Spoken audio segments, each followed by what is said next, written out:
Netflix's Dahmer monster has taken the world by storm.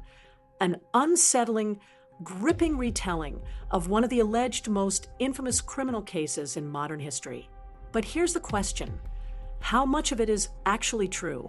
What if the story you thought you knew is filled with inaccuracies? What if the very fabric of the narrative is woven with exaggerations, omissions, and outright fiction? It's time to separate fact from fiction.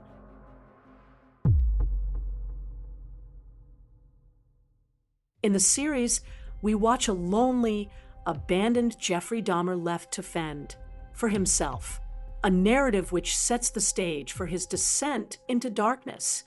But the reality? He wasn't abandoned. He chose to stay in the house alone for just about a week before heading off to Ohio State University. So a dramatic story twist by Netflix, or simply bending the truth. Jeff's upbringing was far from perfect, but the depiction in Dahmer of prolonged abandonment twists real events.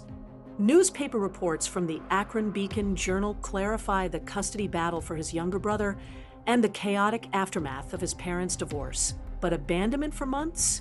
That's a work of fiction.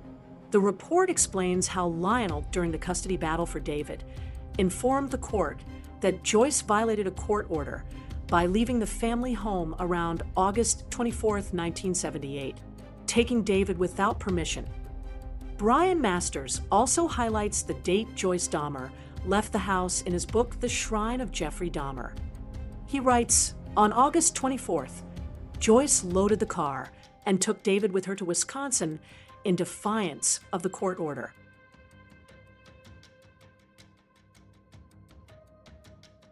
Then there's the sensational trial, centering on Jeff Dahmer's confession, an intentionally defective confession presented as evidence.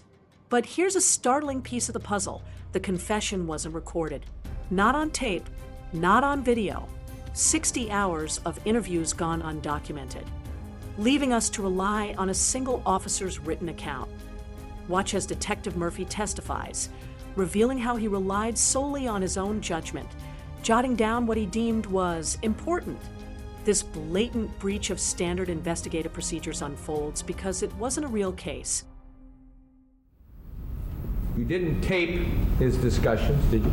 No, it did not. There's no phonographic recording of them. No, there isn't. There is no other type of other than your typewritten notes. We have no other record of his discussions with you, Detective Kennedy, and the other officers, correct? That's correct, other than our notes and our recollections. Sure, I understand that. Right. Question there. 60 hours, you had not put down every single solitary question and answer on paper that was asked of Mr. Dahmer during that 60 hours, did you? No, we didn't. Of course. You had to make judgment calls as to what was important, sufficiently important that you put it down when you thought it was. Things that weren't important, you didn't, right? That's correct. That's normal police procedure. That's correct.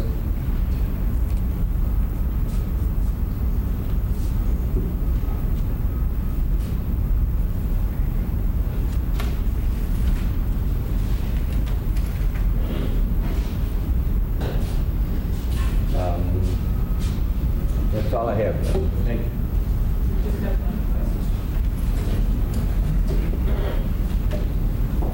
And Detective Murphy, based on all your training and experience in 24 years in the police department and the nature of this case, you tried very hard to record everything you heard that was of any importance, didn't you? Yes, we did. Nothing further. I have nothing further. Okay. You may step down, sir. Does that sound like proper investigative procedure for one of the most heinous cases in history? Or does it sound like something else was at play? The Netflix series offers a gripping portrayal of courtroom drama, tears, anger, and impassioned speeches. But in reality, Gerald Boyle, Jeff Dahmer's defense attorney, played a very different game. He ensured biological evidence was discarded before the trial even began, before any admission of guilt. What could have been revealed if it were preserved? Did they have any real evidence? Our investigation suggests no. Watch. And that would be waived, obviously, if there is nothing there to test. that he wishes to have those parts released and not be retained. I would furthermore state for the record that I have this date contacted. If one reads the criminal complaint, much of the identification is done by a forensic odontologist. I am confident that that odontologist has retained sufficient information for which somebody in the future need be, or if that time ever came, can review his work product, determine whether or not he is correct in his conclusions and opinions. I have no reason at this time to proffer why Dr. Jensen has to retain anything further, and obviously, therefore, they can use their own discretion in returning whatever they wish to return to the members of the family. Thank you. Copy of the will.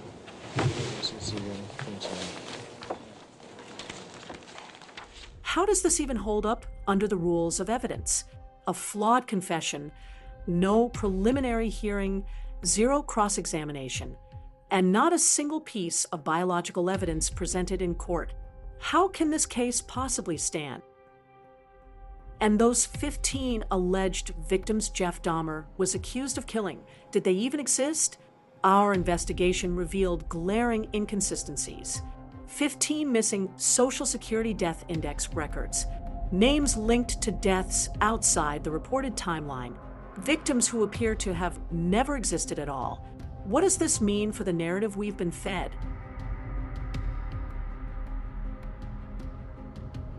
The series claims a boy named Konarak Synthesumphone escaped Jeff Dahmer's grasp, only to be returned by police. It's one of the most infamous scenes. Heartbreaking, infuriating, unforgettable. But here's the twist. Konarak Synthesumphone never existed. Not in any official records. Not anywhere. How does this change the story we've been told?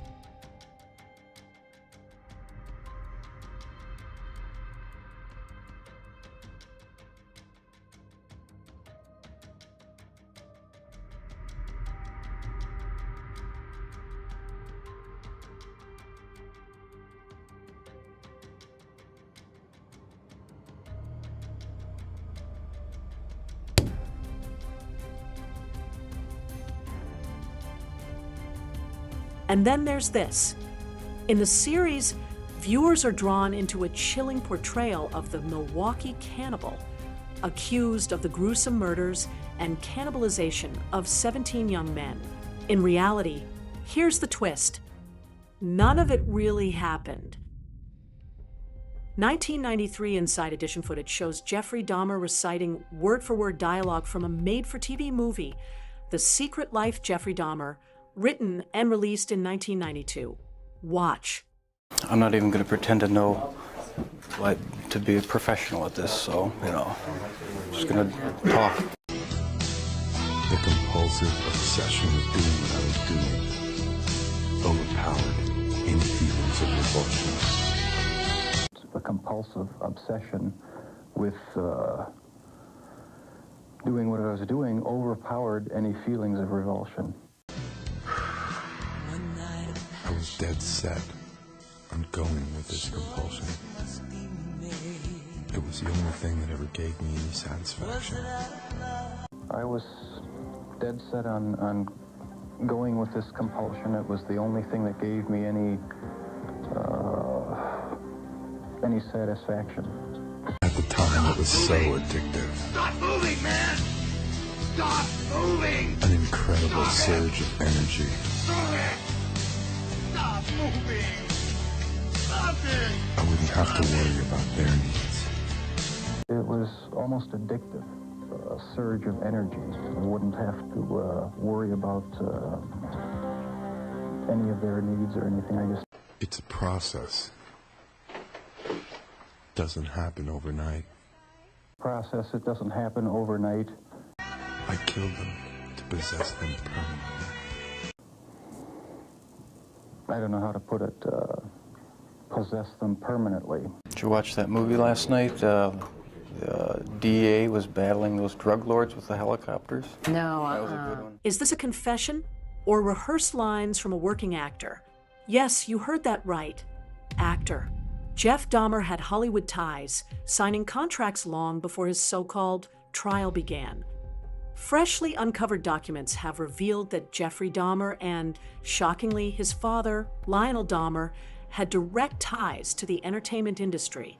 Yes, Hollywood. There it is, in plain text.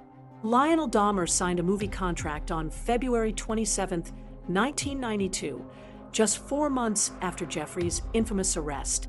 And if that's not strange enough, this renewal, signed with Blue Andre Productions Incorporated, was confirmed mere weeks before Jeffrey's trial began. Does this not seem odd to you? A father negotiating with producers while the world awaited the trial of his son? But there's more. Look at another key player named in the contract, Ed Jernon.